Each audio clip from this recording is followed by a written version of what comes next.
ඉතින් අයිබෝන් කියලා අදත් වීඩියෝ එකට පිළිගන්නවා. ඉතින් අද සමාජයේ බහුලවම දකින්න ලැබෙනවා ගෑස්ට්‍රයිටිස්. ගෑස්ට්‍රික් නිතරම ඇති වෙන්නේ නැහැ. මොකද මේක උගම්ම ඇති වෙන්නේ පාන්දර නැත්නම් රාත්‍රී කාලේ තමයි උගක්ම ඇති වෙන්නේ. ඉතින් රාත්‍රී කාලේ වා නිදාගෙන එකපාරට ඔයාලට ඇහැරෙනවා. ඇහැරලා බලද්දී වාගේ බඩ දැවිල්ලලා. ඉතින් පපුවත් එක්කම රිදීගෙන ඔයාලට හිතා ගන්න බැරි විදිහට වේදනාවක් තමයි දැනෙන්නේ. ඉතින් වතුර ටිකක් හරි ඒ වෙලට බොනවා නම් පුංචි හරි සහනයක් ලැබෙනවා. හැබැයි මේක හැමදාම කරන්නත් බෑ. ඉතින් ගෑස්ට්‍රික් වලට හුඟ දෙනෙක් බෙහෙත් හොයනවා. ඉතින් සෝෂල් මීඩියා වල ඕන තරම් බෙහෙත් තියෙනවා. බෙහෙත් දාලා තියෙනවා බෙහෙත් හදන හැටි. නැත්තම් වෙන මොනවා හෝ ඖෂධ යාලා පෙන්නනවා. ඉතින් මමත් මේක ගැන හොයලා බලද්දි මට මෙන්න මෙහෙම දෙයක් කිව්වා මගේ යාළුවෙක්. ඉතින් ඒක ඇත්තට මමත් ගෑස්ට්‍රික් තිබුණා. මමත් ඒ දෙයින් තමයි මේ ගෑස්ට්‍රික් කියන දේ හොඳ කරගත්තේ නැහැ. ඒක පාලනය වෙන එක තමයි වෙන්නේ. ඉතින් පාලනය කරගන්නේ කොහොමද කියන එක තමයි අද වීඩියෝ එකකින් ඔයාලට මම කියන්නේ. ඔයාලට ඕනේ එකම එක බිත්තර ගෙඩියයි. ඉතින් ඔයාලට බිත්තර ගෙඩියකින් ගෑස්ට්‍රික් පාලනය කරගන්න පුළුවන් නම් ඒක ඉතාමත් සුළු දෙයක්. ඉතින් කොහොමද මේ දේ කරන්නේ? ඉතින් ඔයාලට සතියට සාමාන්‍ය බිත්තර ගෙඩි 3ක් විතර ඔයාලට ඕන වෙනවා. ඉතින් ඔයාලා බිත්තර තම්බලන කන්නේ නැත්නම් බිත්තර බෙදලා කනවා. ඉතින් එහෙම නෙවෙයි මම කියන්නේ. ඔයාලට බිත්තරයක් සාමාන්‍ය විදියට තියෙන බිත්තරයක් මුකුත්ම කරන්නේ නැතුව ඔයාලට බිත්තරේ බොන්න පුළුවන් නම් ඔයාලා ඒක කරලා බලන්න. බිත්තරයක් බීලා බලන්න.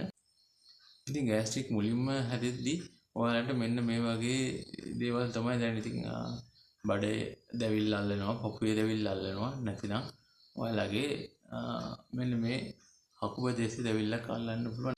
ඉතින් ඔයාලට ගෑස්ට්‍රික් හැදෙනවා කියලා ඉස්සෙල්ලාම ඔයාලගේ ඇඟෙන් දෙන සංඥාව ඒක තමයි. ඉතින් ඔයාලට පුළුවන් මෙන්න මේ මුල්ම අවස්ථාවේදී බිත්තරයක් ඔයාලට බොන්න. ඉතින් ඔයාලට බිත්තරයක් බොන්න අපිරේ වගේ නම් ඔයාලට මෙන්න මේ දෙයක් කරන්න පුළුවන්. බිත්තරේ හාෆ් බොයිල් කරලා බොන්නත් පුළුවන්. ඉතින් බිත්තරයක් මෙහෙම බිව්වට පස්සේ වෙන්නේ මම බඩ ඇතුලේ තුවාලවල පිටතින් බිත්තර සාමාන්‍ය ගම් එකක් වගේ ඇලෙනවා. ඉතින් එතකොට වෙන්නේ අර ඇසිඩ් වලින් වෙන වේදනාව නැති වෙන එක. ඉතින් මෙහෙම සතියට බිත්තර 3ක් වගේ ඔයාලට ඔන්න පුළුවන් නම් මෙන්න මේ ගෑස්ට්‍රික් කියන අපි ලෙඩක් කියලා කියමුකෝ. මෙන්න මේ ගෑස්ට්‍රික් කියන ලෙඩ ඔයාලට පාලනය කරගන්න පුළුවන්. ඉතින් ඔයාලා එක සතියක් මෙන්න මේ දේ කරලා බලන්න. එක සතියකට බිත්තර 3ක් වලට බොන්න පුළුවන්. රාත්‍රී කාලයේදී නැත්නම් හාෆ් බොයිල් කරලා බොන්නත් පුළුවන්. ඉතින් එක සතිය කරන්න ඕනේ. ඔයාලා කරලා බලන්න. ඉතින් ඔයාලට අනිවාර්යයෙන්ම මේ ගෑස්ට්‍රික් කියන ලෙඩේ පාලනය කරගන්න පුළුවන්. ඉතින් ඔයාලා මේ දේ කළාට පස්සේ ගෑස්ට්‍රික් හැදෙන්න හේතු සාධක තියෙන ආහාර පාවිච්චියෙන් අයින් වෙන්න ඕන. නැතිනම් ඉතින් මේක පාලනය කරගන්නත් බෑ. මොකද හොඳ කරගන්න පුළුවන් ලෙඩක් නෙමෙයි හින්දා මේක පාලනයක් තමයි කරගන්න වෙන්නේ.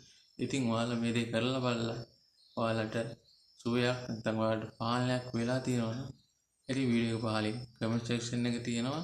ඉතින් කමෙන්ට් සෙක්ෂන් එකේ ඔයාලට කමෙන්ට් එකක් දාලා යන්න පුළුවන්. එහෙනම් කරලා බලන්න. තවත් වීඩියෝ එකකින් කමෙන්ට් කරුවා හැමෝටම සුබ දවසක්.